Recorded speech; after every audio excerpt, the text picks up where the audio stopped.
Este programa contiene elementos que pueden ser presenciados por niñas, niños y adolescentes.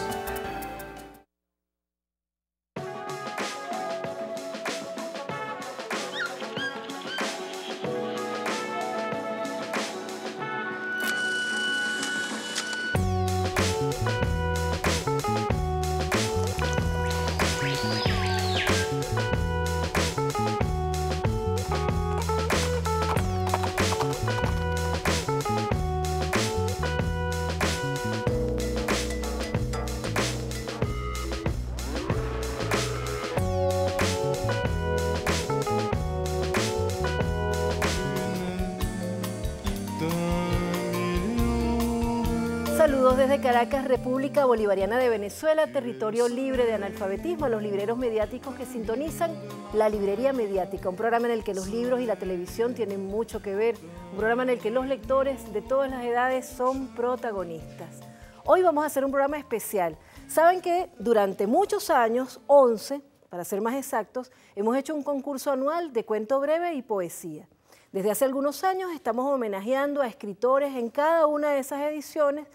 Le dedicamos ese concurso a escritores, a personas que se han destacado dentro de la literatura en diversos ámbitos. Este año decidimos dedicar nuestro concurso anual de cuento breve y poesía a los libreros y a los bibliotecarios.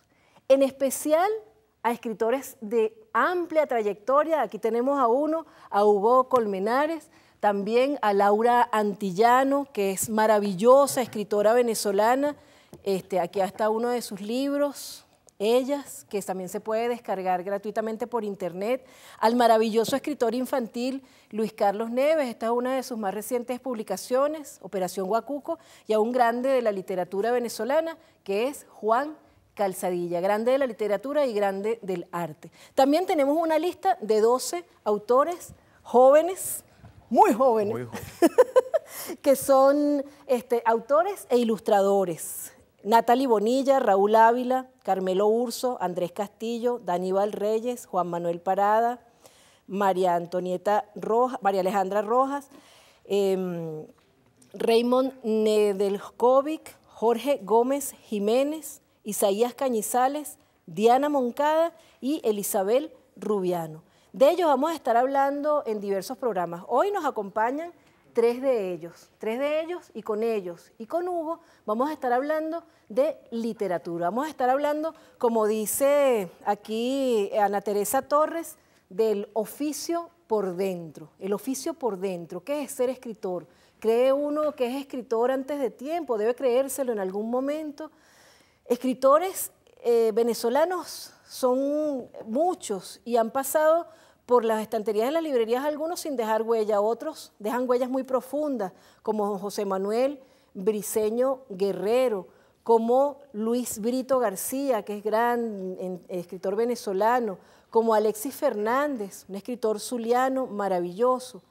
Pero dice Cortázar, y a partir de allí quisiera yo iniciar la conversación, toda gran obra literaria para mí ha tenido siempre como una aureola, no se queda en la obra misma, es una incitación que será seguida más o menos bien, o antes o después, pero tiene una proyección hacia el futuro dentro del itinerario de la literatura, porque escribimos hacia adelante. Tú ilustras no para quedar en la historia, sino que ilustras para que también otras personas vean qué se hacía en este momento en la ilustración y estás en una permanente búsqueda, ¿no? ¿Cómo es el proceso creativo tuyo, Natalie? Y explico que este año decidimos incluir ilustradores porque muchas veces son ignorados dentro de los libros y son vida de los libros. Fíjense esta belleza del libro de Víctor Álvarez, está muy bien en lo escrito, pero también la ilustración ayuda a que el libro sea disfrutado. Raúl Ávila, que ilustró este libro de Luis Carlos Neves, le dio muchísima vida a un escrito que de por sí era bueno. ¿Cómo es el proceso creativo? Sí, cuando se trabaja con libros infantiles, bueno, el principio del proceso es la lectura del libro, ¿no? El ilustrador tiene que sumergirse en la historia cual niño, ¿no? Acercarse a ese proceso que tiene el niño en la lectura, imaginarse, y también hacer un poquito la diferencia entre lo que va a mostrar y lo que va a dejar a la imaginación del niño. Sí. En muchos casos el ilustrador forma parte del libro como coautor, Pasa en los casos del libro álbum, por ejemplo, en donde el ilustrador es tan protagonista de la imagen que se convierte en una manera distinta de lenguaje para comunicarle al niño. Entonces, bueno, allí es como está mejor visto el ilustrador, ¿no? Pero hasta el momento estamos empezando a ser vistos, ¿no? En los libros infantiles. ¿Y cómo? Porque imagínense, en la Feria del Libro de Caracas, en el año 2013, ¿cuánta vida no tuvo esa feria gracias a te inspiraste, pero como nunca en esa feria, fue maravilloso. Y en la poesía es diferente, ¿eh? En la poesía hay un proceso como más intimista, como más de observación. A ella no le gusta mucho hablar y yo dije, oye, logré que viniera. ¿Cómo es ese proceso creativo? Ella hizo el curso o el taller en Monte Ávila junto con uno de los 12 de 2013, que es Arturo Sosa Leal, y Arturo siempre me decía, oye, vale, es que Dianita, y resulta que fue ganadora en los autores inéditos de Monte Ávila. ¿Eso marca un antes y después en tu proceso creativo o simplemente es un paso más dentro de tu carrera? Bueno, creo que no ha marcado todavía, yo no sé, todavía no he asimilado todavía la decisión del jurado, pero no marca una diferencia en cuanto a mi proceso creativo.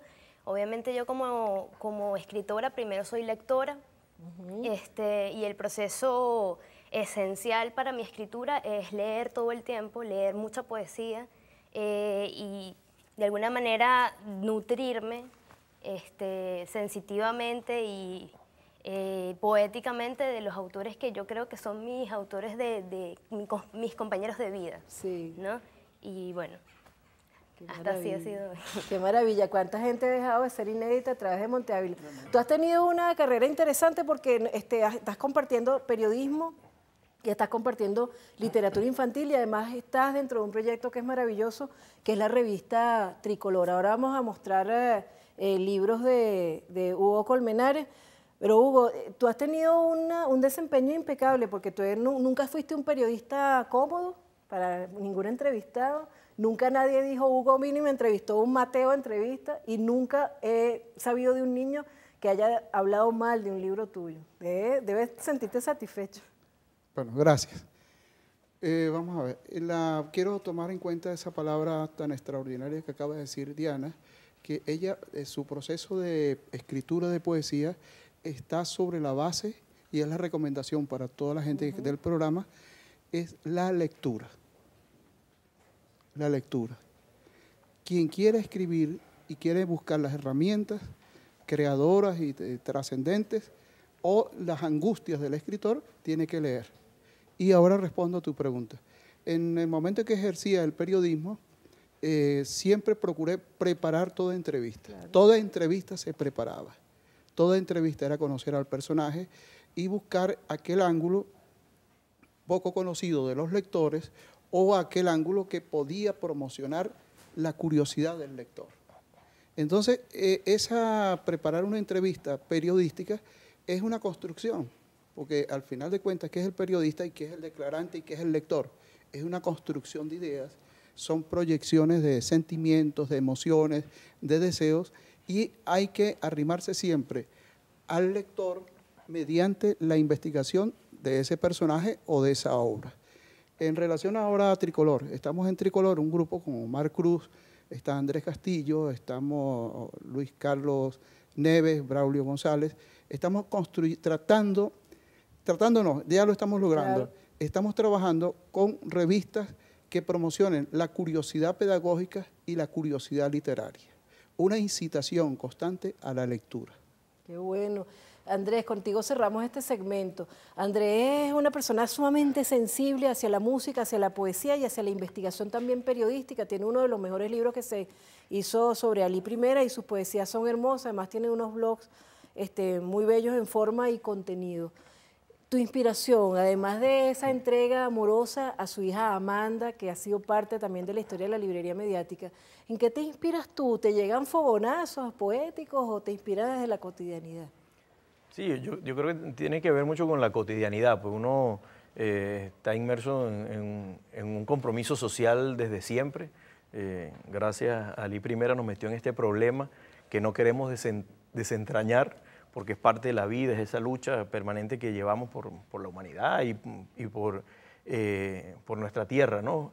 Y siempre he tratado, yo soy de Falcón y lo digo siempre con mucho orgullo, de Paraguaná, ¿no? Y tratamos siempre de no abandonar lo bucólico, nuestro encuentro con el pasado.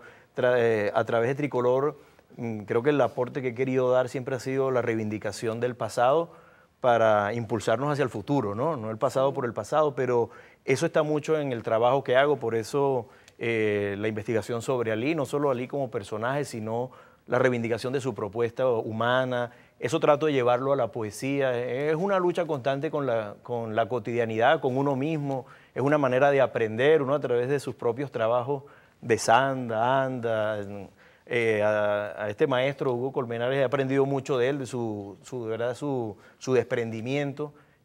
Aprovecho para reconocerlo, pues, ¿no? Y uno anda en esta búsqueda constante. En sí, creo que me gusta mucho encontrarme con la cotidianidad. Yo digo que la poesía, que es a lo que me he enfocado últimamente, es la mejor manera que he conseguido para estar conmigo y con los demás, ¿no? Sí, qué bonito, qué bonita frase, qué bonita frase. De estas y otras cosas vamos a seguir hablando en la segunda parte del programa. Los mismos libros nos van a ir dando preguntas y a lo mejor quedan las preguntas allí hechas y a lo mejor daremos respuestas. Con más de la librería mediática venimos en unos minutos.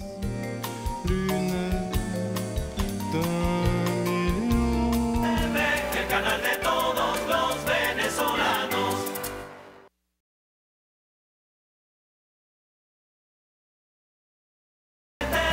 El canal de todos los venezolanos.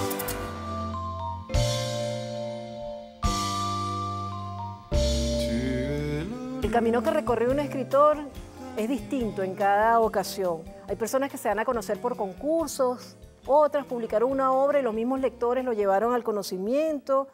No sé, hay obras que se publican póstumamente. En el caso de Hugo Colmenares, yo creo que un libro que publica, libro que tiene un premio, es increíble. O libro que se le ocurre, libro que manda un concurso y libro que lo premian. Uno de los más recientes es este, La afinación de Gato Viejo y otros cuentos encantados del 4. Aquí está el manuscrito que ganó 4 cuerdas, una patria, y que ya reseñamos durante la Feria del Libro de la Librería Mediática. También tiene Monigote Pamplinas y los dioses engatusados, con ilustraciones de Jorge Mancilla, en Ediciones Cobo. También en Fondo Editorial y Pasmé, La bodega de los caramelos, una novela breve. Y hace mucho tiempo reseñamos este libro, El tigre zafiro andaluz. También nos trae este manuscrito, Crónicas y cuentos del metro, El paraguas, que también recibió premio. Entonces, yo de repente en las redes sociales también consigue uno autores que le recomiendan. Yo conocí a Irene Nemirovsky, que es una autora desgarradora. Todos sus libros son impresionantes a través de las redes sociales y me gustó leerla. Sus historias son realmente desgarradoras. Pero fíjense una cosa, me decía Hugo que dónde había conseguido yo este libro. Este libro lo compré en una mesa de saldos en Montevideo. En una mesa de saldos, y yo dije, bueno, ¿y qué será eso? Omar Prego Gadea y Julio Cortázar. Resulta que es Omar Prego Gadea, un señor que conoce a Cortázar, un periodista uruguayo, se hace amigo de Cortázar y lo convence de que le dé una larga entrevista que finaliza cuando Cortázar muere. Y entonces Cortázar aquí le cuenta una cantidad de cosas en torno a su formación. Y yo quiero compartir con ustedes una anécdota para que ustedes hagan la evaluación. Hay una niña que quizás ustedes conocen que se llama Camila Medero, una poeta, que es la hija de Ramón Medero. Cuando ella empezó a escribir, escribía tan bien que en una feria del libro un escritor, en vez de llamarla aparte, en público le dijo, ¿y de dónde te copiaste tú esos versos? Ella se puso tan brava porque de verdad que ella es una poeta espontánea, es impresionante esa niña. El propio Ramón Palomares la reconoció públicamente en un evento en el que estuvimos. Y cuando yo veo esta entrevista de Omar Prego Gadea, que como tú se preparaba y leía cada uno de los libros del autor para entrevistarlo, Julio Cortázar dice, cuando yo era pequeño escribía poesías y cuentos. Y mi mamá me dijo, o unos amigos de mi mamá dijeron, ¿y de dónde me los copié? Y yo lloraba profundamente porque yo decía, ¿cómo creen que yo voy a ser tan deshonesto? Cuando ustedes empezaron a destacar en la literatura, ¿llegó alguien a decirles eso? ¿Dónde te copiaste eso? ¿O fueron valorados? Y tú en el dibujo, ¿fueron valorados desde el principio? Sí, bueno. En mi caso, pues en la ilustración siempre van a haber inspiraciones, ¿no? En las artes plásticas en general. Pero en mi caso sí fue bastante respetado desde el principio. Yo vengo siendo ilustradora desde los 14 años, ya tengo 14 años ilustrando. Y me fui dando a conocer poquito a poco. Cuando ya vengo a publicar los primeros libros infantiles con la editorial El Perro y la Rana, ya un poco me conocían y las nuevas personas que empezaron a conocerme afortunadamente respetaron mucho ese trabajo. No dudaron de tu trabajo. No dudaron de mi ¿Y trabajo. de ti, Hugo? Sí, es que a un músico lo escuchan o lo aplauden inmediatamente. A un pintor le ven su trabajo y de inmediato en una galería. Pero al escritor tiene otro proceso. Por eso lo llaman creador. Su proceso es distinto porque le tarda muchísimos años el reconocimiento. Y siempre, ante una buena página, ante un buen poema, el lector o muchas personas inmediatas van a dudar. Entonces, es importante que un escritor, un niño, un adolescente, cualquier persona que se inicie en la escritura o que tenga largo camino en la escritura, nunca espere elogios de nadie. Que sea un constante lector y un constante escritor. Y la obra, en su tiempo, va a irrumpir. Es verdad. ¿Ustedes qué piensan de eso? ¿Sí? ¿Fueron reconocidos al principio o dudaron del trabajo de ustedes, Diana? No, bueno, a mí afortunadamente no me ha pasado eso, pero pienso que la primera persona que duda sobre ese trabajo soy yo misma. Claro. Muchas veces, sobre todo hace años, releía los poemas que escribía y decía, me estoy copiando de Janioso, me estoy copiando de Millo Estrini, me estoy copiando.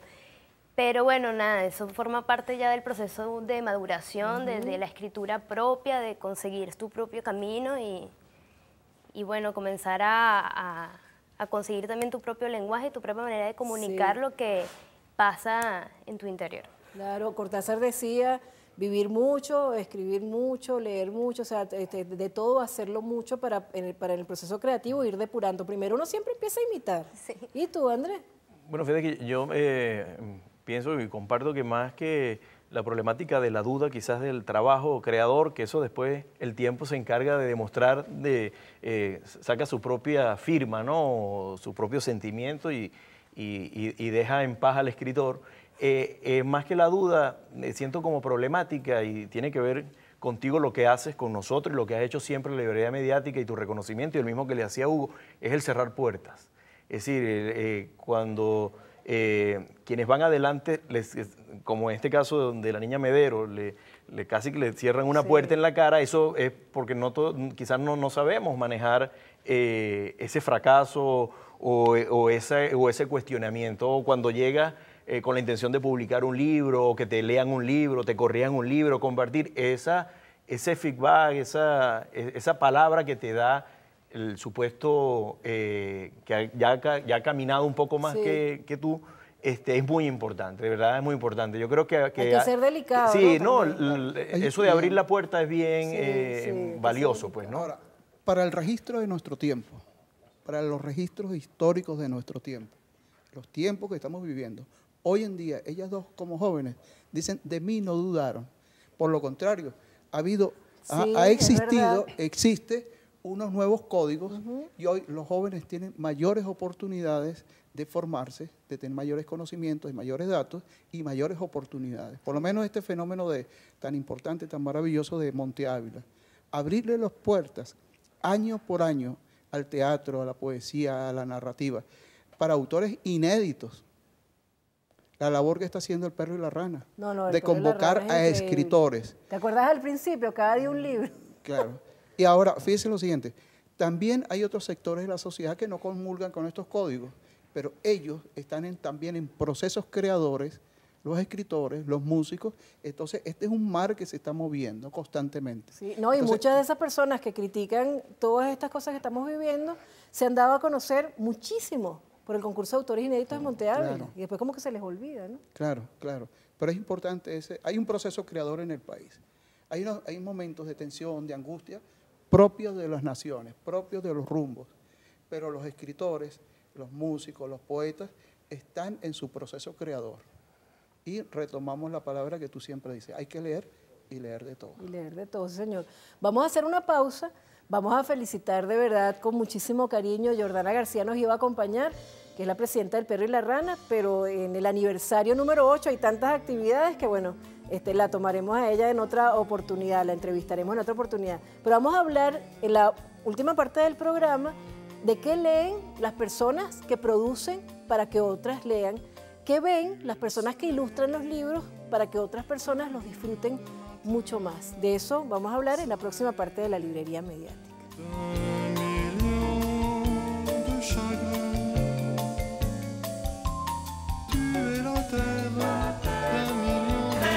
El canal de todos los venezolanos.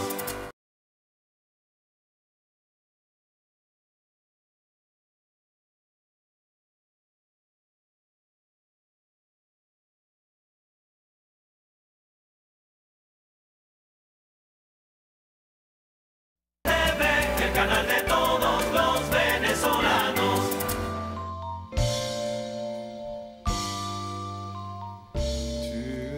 Diana Moncada y otros autores que han ido pasando por el concurso de inéditos en Monte Ávila van viendo su obra publicada. Su obra va llenando las estanterías de las librerías, va siendo revisada, descubierta con asombro, con indiferencia, con amor. Los libros se hacen su propia historia. En otros países también van destacando nuevos valores de la literatura, como en Uruguay. Gustavo Espinosa, uno de los escritores que más destaca en los últimos tiempos, y también Santiago Sanguinetti, descubiertos a través de concursos o de editoriales que los van teniendo dentro de los escritores que leen en sus manuscritos. Y aunque no se agota este Diccionario General de la Literatura Venezolana, porque siempre falta gente, es una buena referencia que nos regala Monte Ávila Editores. ¿Qué leen ustedes? Y con eso cerramos el programa. Empezamos con Hugo. ¿Qué lee Hugo? En este momento estoy leyendo, haciendo una relectura de Las 1001 noches. Ay, que es una maravilla. Porque ahí hay fábulas, ahí los animales hablan, ahí el amor es más encendido, es el poder de la imaginación, es un derroche de imaginación, es toda la literatura está ahí. Entonces eso me lleva a mí al Quijote. Y eso me lleva a muchos escritores. En este momento están apareciendo muchísimos escritores en Venezuela. Muchísimos, muchísimos. Antes eran 20, 30, 40. En este momento hay como 150 escritores de la literatura infantil que en el término de pocos años van a ser los grandes maestros y las grandes maestras de la literatura infantil. Sí, señor. A ver, Natalie, ¿qué ves? ¿Ves mucho por internet? ¿Ves películas? ¿En qué te inspira? Sí, fíjate, en el mundo de la ilustración en este momento estoy tratando de crear códigos para mí misma y para de repente los ilustradores que conozco que identifiquen un poco más a los niños venezolanos, porque conocemos mucho de la ilustración internacional y de repente mucho se copia de esa ilustración, pero no son realmente los códigos que se manejan en los niños nacionales, niños, niñas y jóvenes. Y bueno, estamos buscando también un poco tener un estilo propio en Venezuela. Qué bueno. ¿Y tú, Andrés, en qué te inspira? ¿Qué estás leyendo ahora? No, bueno, siempre uno aprovecha de reconocer a Palomares, a Juan Calzadilla, que lo menciona, a nuestro Chino Valera, la poesía, pero también revisamos mucho el trabajo de los escritores de provincia, ¿no? Y que afortunadamente El Perro y la Rana y Elí Pazmé también han multiplicado el extraordinario trabajo. Y cuando dices provincia te refieres a nosotros que somos gochos también, ¿no? Exactamente. Sí, y usted también. Sí, porque hay muy buenas propuestas, pues, ¿no? A nivel nacional, en Mérida, en Barina, en Falcón, en La Grita, en los Andes, sí, eso. Pero también revisamos las redes sociales porque hay muchos blogs de poesía y de literatura de gente joven que en todo el mundo podemos estar revisando en qué se está moviendo. Creo que... Diana, y pásame tú, ¿qué trajiste tú hoy para yo mostrarlo? Diana trajo cosas para mostrar. A ver, ya la habías mencionado. Estas son inspiraciones para Diana, ¿no? ¿Y los libros de Andrés? ¿Y Andrés qué trajo? No, bueno, tenemos hasta un poema por ahí para que bueno, termine con ese poema, pues. Que creo que es bien pertinente. A ver, vamos a mostrar. Estas son las recomendaciones de Diana. Estos son libros de Andrés, que muchos ya han pasado por aquí por la librería. Y Andrés entonces termina con un poema. Ay, ¿cómo será ese poema? No, vale, un poema para este tiempo, ¿no? ¿Sí? Y que quiero compartir con eso y con la invitación con todos, ¿no? a leer siempre, a leer de todo, nos despedimos. Vamos a escuchar entonces a Andrés. El poema se titula A veces la soledad. Tiene un poema de Lida Franco Farías. Me divierto pensando que un día moriré acribillada de ojos. La ciudad no siempre es bullicio. A veces hay colas de hastío buscando destino. A veces estamos solos, pidiendo que vuelvan las canciones que desde un balcón a cielo abierto nos regalaba su voz y mil razones, con la bandera del sueño haciendo añicos los vientos de los odios carcomidos. De repente, y como salvándonos del horror de estar presos, sin amigos, una guacamaya nos canta la vida que agita en sus alas. A veces, desde la montaña, un cañonazo nos devuelve el gentío. ¿Qué más? Es que este es el ritmo de la poesía de Falcón, con el sentimiento y el corazón de Alí Primera. ¿Ve? Alí Primera siempre presente. Bueno, Presente en la tinta de Andrés Castillo. siempre. Y Amanda, a quien le dedicamos este programa, que Amanda siempre está con la librería mediática aquí, en el corazoncito nuestro. Hasta el próximo programa.